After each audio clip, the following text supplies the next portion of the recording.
Welcome back to the Elias Macko Show. It's 10:52 right here on CJAD 800. Now, Montreal's Jewish General Hospital has announced a groundbreaking new trial which could allow some breast cancer patients to avoid radiation therapy.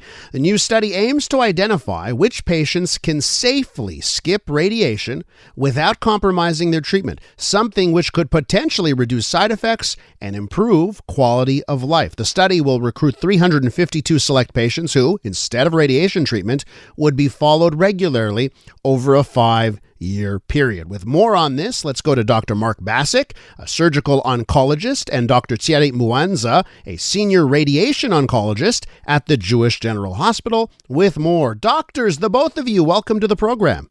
Thank you very much.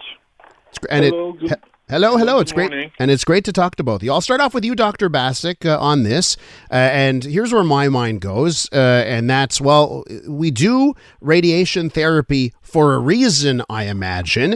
So let's talk about that and why there's this thought that maybe it's not necessary in all instances. Well, the reason we do radiation therapy usually is to protect the breast from the breast cancer coming back in the breast after what we call a lumpectomy, a small surgery that we usually do now for breast cancers, for most breast cancers. And we add the radiation at the end after the surgery to protect the breast, to give it extra insurance, shall we say. However, we've been also in the more aggressive cancers giving patients chemotherapy to shrink the tumor before the surgery. And what we found is that when I go to operate, there's no tumor left. So in many cases, in about half the cases, there's no tumor left. So then the patients are asking, well, then why do I need extra protection from radiation after? We thought that was a great question. So I guess you end up with this great question. Dr. Muanza, let's talk about the answer. Okay, so that led us to review our practice locally with our co-investigator, Dr. Parvez, and we did appreciate the fact that there was a very little recurrence rate in our small cohort of patients treated locally, but we needed more solid evidence than that. And in this particular setting, where patients start with chemotherapy prior to surgery, there's only retrospective data. We don't have any randomized data for that subset of patients treated in that sequence. So our data was in line with what was published by colleagues from the Mayo Clinic in Florida. And we went further and trying to address the request of our patients, and we met and we discussed further. We reviewed the literature and decided to embark on writing a clinical trial and submit it to the Canada Health Research Institute, who after a few rounds of efforts funded our study, and this is where we are now.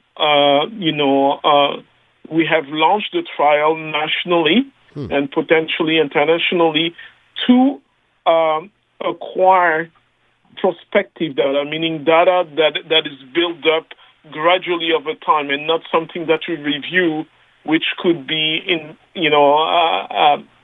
affected by some selection bias.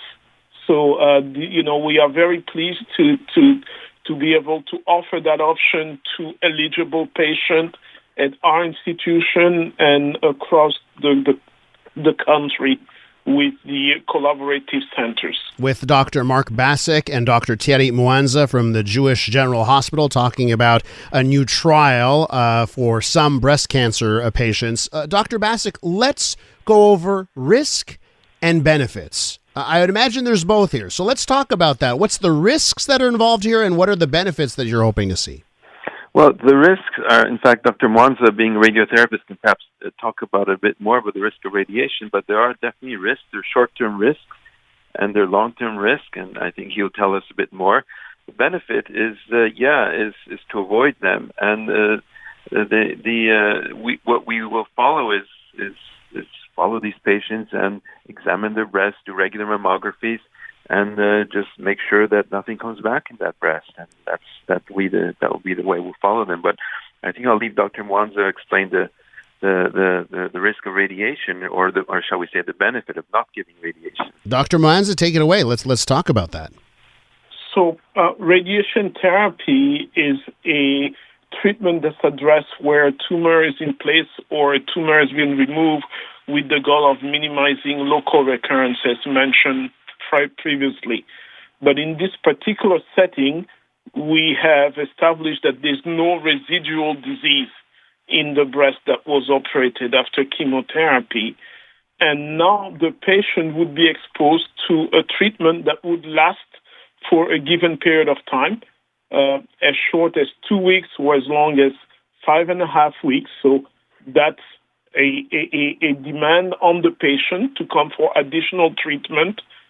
There's the recovery time after treatment as well, and the convalescence vary from one patient to the next, but on average, it's about a month and a half convalescence. During treatment, the patient will experience changes to the breast that's irradiated in the form of an inflammatory reaction. So warmth, redness, and some degree of a sunburn towards the end of the treatment or within the 2 weeks that follows. Additionally, the patient can experience, some rib discomfort due to the fact that anatomically the breast lies on the rib cage. And, post-treatment, there can be a slight inflammation to a small portion of the lung just behind the breast that could present itself also, uncommon, but exists. Mm-hmm. And then lastly, the late effect on the skin. And the late effect on the skin, we're talking more than 3 months post-treatment, 2 years post-treatment. You can have change in texture of the skin, especially around the scar area, and develop an exaggerated scarring that we call fibrosis. So the skin is less pliable. It can affect cosmetic results.